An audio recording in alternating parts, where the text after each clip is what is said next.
Halo teman-teman, saya Agus Sudarmanto. Channel YouTube saya ini akan membahas hukum perdata internasional. Pada modul 1, membahas subbahasan, pendahuluan, pengertian hukum perdata internasional, sejarah hukum perdata internasional, dan luas lingkup hukum perdata internasional.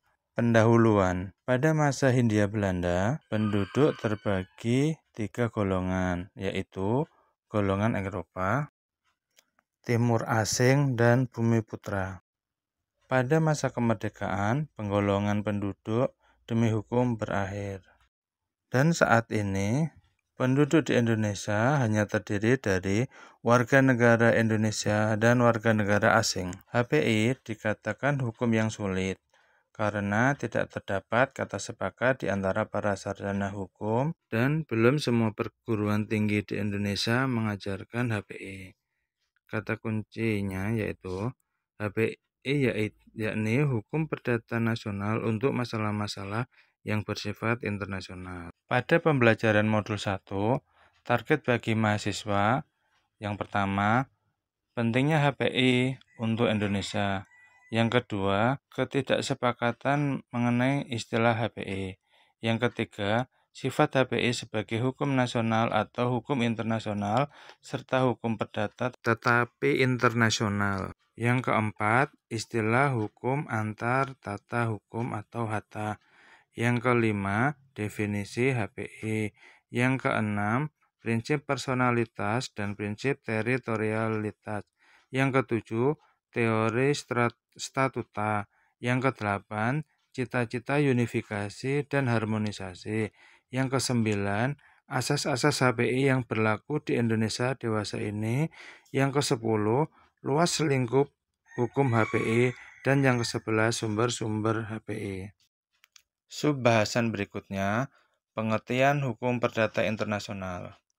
Pentingnya hukum perdata internasional untuk Indonesia yaitu semakin terbukanya Indonesia dalam pergaulan internasional, adanya investasi asing dari perusahaan-perusahaan asing, berkembangnya pariwisata yang mendatangkan turis asing, banyaknya pemuda-pemudi yang berkuliah di luar negeri atau sebaliknya, meningkatnya hubungan hukum yang mempunyai unsur asing. Ilmu hukum yang memperhatikan unsur asing ini disebut HPI, yakni hukum perdata nasional untuk masalah-masalah yang bersifat internasional. Pentingnya hukum perdata internasional untuk Indonesia antara lain adanya masalah-masalah akibat dari adanya globalisasi yang tidak bisa dihindari lagi, antara lain 1. Perkawinan dan perceraian antara warga negara Indonesia dengan warga negara asing. Yang kedua, jual beli internasional antara warga negara Indonesia dengan warga negara asing. Yang ketiga, masalah kewarganegaraan dalam suatu perkawinan campuran antara warga negara Indonesia dengan warga negara asing. Yang keempat, undang-undang pokok agraria yang dikaitkan akibat dari perkawinan campuran antara warga negara Indonesia dengan warga negara asing. Hanya warga negara Indonesia yang dapat mempunyai tanah dengan status hak milik. Yang kelima, adopsi internasional baik anak warga negara Indonesia yang diadopsi oleh warga negara asing dan sebaliknya. Yang keenam, yurisdiksi. Warga negara asing dapat digugat oleh warga negara Indonesia di pengadilan Indonesia dan sebaliknya, tergantung dari isi kontrak atau isi perjanjian. Yang ketujuh, waris internasional. Warga negara Indonesia yang meninggal dunia apabila ada ahli waris warga negara asing berhak mendapat warisan kecuali warisan tanah hak milik harus melepaskannya dalam waktu 1 tahun. Yang kedelapan, ketertiban umum. Pada prinsipnya, hukum asing dapat berlaku di setiap negara. Namun, untuk alasan tertentu yang terbatas untuk kepentingan ketertiban umum, hukum asing dapat dikesampingkan. Istilah hukum perdata internasional yang pertama, conflict of law. Yang kedua, private international law. Yang ketiga, hukum antar tata hukum atau hatah. Conflict of law atau hukum perselisihan diperkenalkan oleh diksi. Adanya kesan HPI sebagai terdapat perselisihan, pertentangan antara berbagai stelsel atau sistem hukum. Tugas HPI menghindari konflik antara stelsel hukum dengan jalan memilih hukum atau choice of law antara hukum mana yang berlaku apabila terdapat dua atau lebih stelsel hukum. 2. Private international law. Contradiction in terms. Perdata tetapi internasional. Perdata yaitu private mengatur hubungan antara perorangan atau pribadi, misalnya warga negara Indonesia. Internasional yaitu fakta, materi, kasus posisinya, hubungannya bersifat internasional sebagai akibat adanya unsur asing, misalnya warga negara asing. 3. Hukum antar tata hukum atau hatah. Menurut Profesor Sudargo Gautama, terdapat tata hukum di antara sistem hukum yang bertemu pada suatu waktu tertentu. Hatah intern, hukum antar waktu, antar tempat, dan antar golongan, termasuk antar agama, antar sesama warga negara. Hatah ekstern, hukum perdata internasional antara warga negara Indonesia dengan warga negara asing. Kata kuncinya, hukum perdata internasional adalah hukum perdata nasional untuk masalah yang bersifat internasional. Sumber hukum untuk menyelesaikan hukum perdata internasional adalah hukum nasional, peraturan perundang-undangan nasional, konvensi internasional yang sudah mengikat di suatu negara. Untuk dapat memahami dan menyelesaikan permasalahan HPI, harus menguasai hukum perdata dan hukum internasional. Subbab berikutnya, sejarah hukum perdata internasional. Pendahuluan, memahami sejarah hukum perdata internasional. Perkembangan hukum perdata internasional dari masa ke masa dengan mempelajari hukum perdata internasional dari berbagai negara, dari berbagai pendapat ahli hukum, dan dari teori hukum. B. Masa Imperium Romawi. Bangsa Romawilah yang berhasil membuat hukum konkret dan bertahan sampai sekarang, antara lain Ius Soli, Ius Sanguinis, Lex Fori. Pengaruh sistem Romawi melebihi Imperium Romawi. Sejarah hukum perdata internasional Romawi diawali era Romawi kuno. Ubi Societas Ius, di mana ada masyarakat, di situ ada hukum. Sejarah Imperium Romawi bermula dari daerah Sungai Tiber, 753 sebelum Masehi, menjelma kota Romawi dan secara politik suatu negara kota atau city-state. Politik hukum Romawi ketika itu membiarkan bangsa taklukannya atau orang asalin peregrin tunduk pada hukum mereka sendiri atau local law. Sejarah hukum internasional publik di Romawi. Jika seorang peregrin dari bangsa taklukannya yang satu melakukan hubungan dengan seorang peregrin dari bangsa taklukan yang lain, berlakulah ius gentium atau law of nation, the law of peoples, and public international law. Ius civil berlaku di Romawi jika seorang peregrin melakukan hubungan hukum dengan seorang civitas. Prinsip teritorialitas tahun 212 Masehi oleh Caracalla, semua penduduk Imperium Romawi menjadi warga negara Roma. Dengan demikian, hukum yang berlaku dalam suatu hubungan hukum di wilayah Imperium Romawi adalah hukum Romawi. C. Kejatuhan Imperium Romawi dan abad pertengahan. Semakin luasnya Imperium Romawi menimbulkan banyak persoalan, antara lain banyaknya kerusuhan atau chaos pada abad ketiga Masehi. Bangsa Romawi membagi imperium menjadi kerajaan Romawi Barat dan kerajaan Romawi Timur.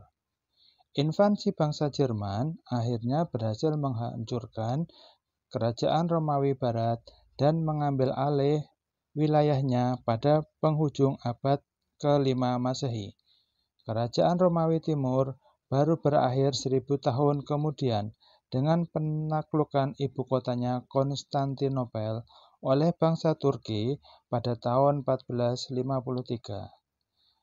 Gereja Roma menggantikan kerajaan Romawi Barat sebagai pemersatu Eropa Barat yang mempunyai pengaruh besar bagi kehidupan politik dan masyarakat yang pada akhirnya berpengaruh terhadap perkembangan hukum positif di Eropa. Hukum perdata internasional zaman ini menemukan penyelesaian permasalahan yang masih bertahan sampai sekarang. Misalnya, sebagai asas umum, tiap perkara diajukan di muka hakim hukum dari pihak tergugat atau aktor sequitur forum rei yang masih digunakan dalam hukum acara perdata kita. Kecakapan untuk mengadakan perjanjian ditentukan oleh hukum personal para pihak. Pewaris berlaku hukum pewaris. Perbuatan melanggar hukum diselesaikan menurut hukum si pelanggar. Perkawinan dilangsungkan menurut hukum yang berlaku untuk mempelai pria.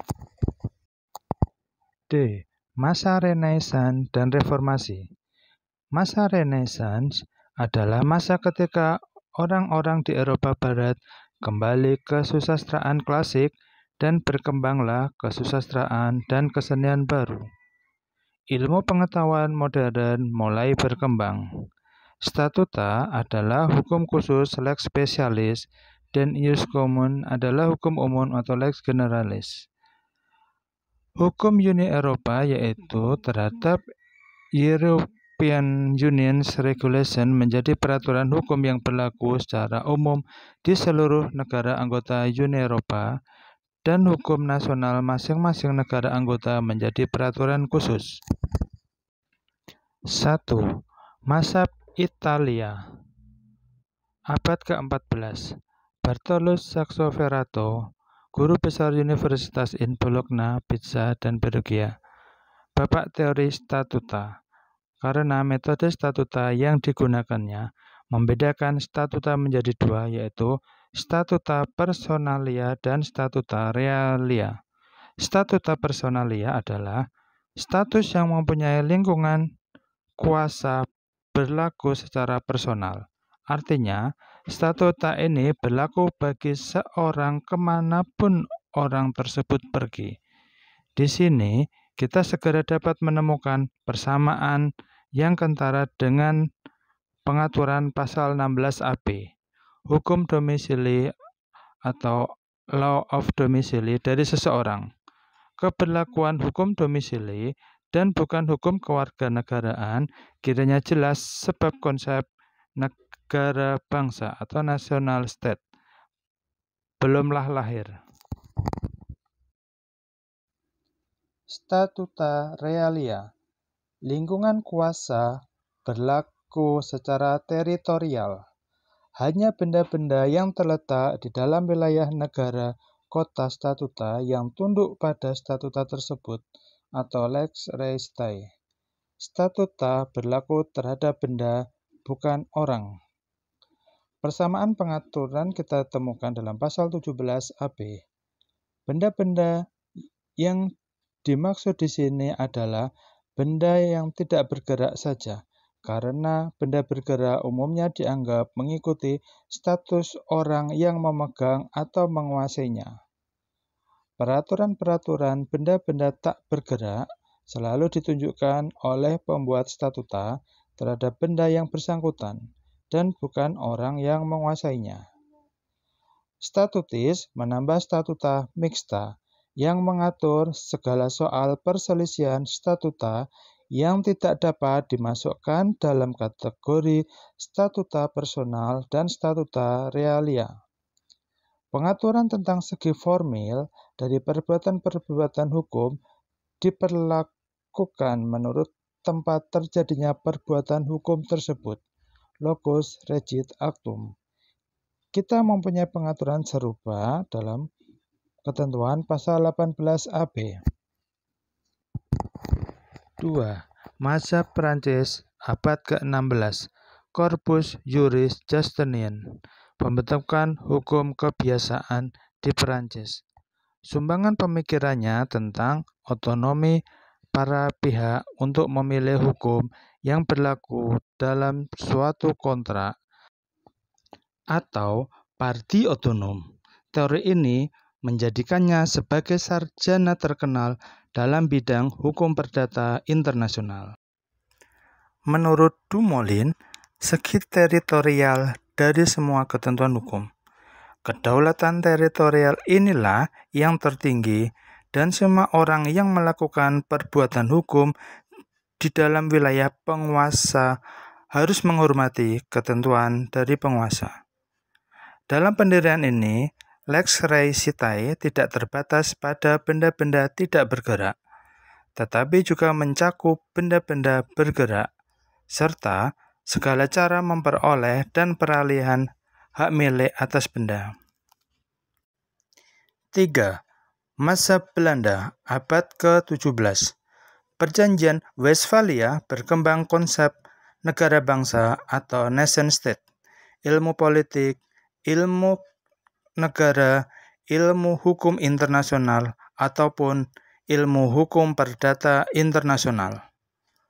Kedaulatan teritorial adalah muncul pada negara-negara yang baru merdeka. Hukum negara berlaku secara mutlak di wilayah negara tersebut, dan hukum negara asing tidak berlaku, kecuali bagi warga negara asing. Berlaku hukum negara asal. Teori komunitas hukum asing berlaku semata-mata berdasarkan sopan santun pergaulan bertetangga atau komunitas gentium. Keberlakuan hukum negara asing berdasarkan hukum negara yang bersangkutan. Juris Belanda meletakkan hukum perdata internasional adalah hukum nasional dan kedaulatan setiap negara untuk menentukan kondisi bagaimana para hakim akan menerapkan hukum asing. Tidak ada suatu ketentuan dalam hukum internasional publik yang mengikatnya. Zaman modern. 1. Perkembangan di Amerika Serikat. Teori komunitas Belanda diikuti juris Anglo-Saxon pada abad ke-18. Story, Hakim Agung Amerika Serikat, berpandangan bahwa lingkungan kuasa peraturan yang dikeluarkan suatu negara meliputi semua orang dan benda yang terletak di dalamnya, dan bahwa keberlakuan suatu norma hukum secara ekstrateritorial hanya bersifat pengecualian. 2. Menurut von Savigny, aliran-aliran hukum perdata internasional modern menganut aliran internasionalitis hukum perdata internasional. Pendapatnya pada adanya hukum internasional dan hubungan hukum.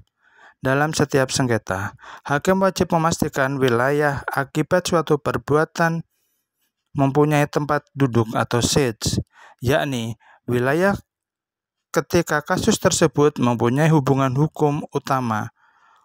Untuk status personalia, hukum domisili berlaku hukum perjanjian yang diatur menurut asas hukum ketika perjanjian tersebut dilaksanakan, atau lex loci execution.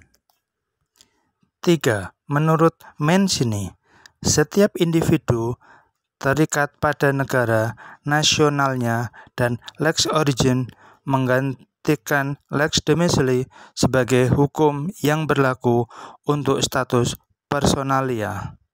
4. Perkembangan lebih lanjut.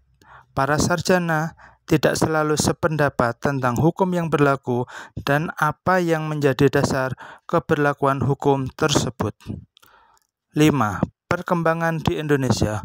Hukum perdata internasional yang kita kenal sekarang mempunyai permulaannya pada akhir abad ke-19. Hukum perdata internasional Indonesia berkembang dari peraturan Hindia Belanda.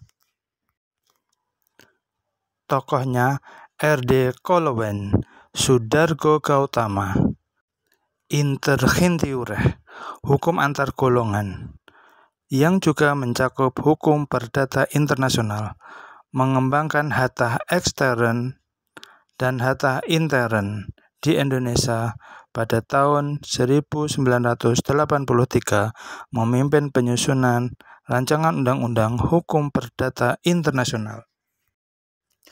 Subbahasan berikutnya membahas mengenai ruang lingkup hukum perdata internasional. Cita-cita unifikasi HPI ada 4. Yang pertama, unifikasi dari kaidah-kaidah hukum intern. Yang kedua, unifikasi dari kaidah-kaidah hukum perdata internasional. Yang ketiga, unifikasi melalui konvensi-konvensi bilateral dan regional. Dan yang keempat, unifikasi dengan cara lain. 1. Unifikasi dari kaidah-kaidah hukum intern. Unifikasi kaidah hukum intern ini menghendaki penyeragaman seluruh kaidah intern negara-negara di dunia. Kendalanya, perbedaan-perbedaan sistem hukum, yaitu sistem hukum kontinental dan sistem hukum Anglo-Saxon. Unifikasi dimungkinkan hukum yang perjanjiannya bersifat komersial dibandingkan hukum kekeluargaan dan hukum warisan. Contohnya, Persetujuan Jenewa tahun 1930 tentang Uniform Law of Bill of Exchange atau surat Wesel, atau Perjanjian Jenewa tahun 1931 tentang cek. 2. Unifikasi dari kaidah-kaidah hukum perdata internasional. Penyelarasan kaidah-kaidah hukum perdata internasional.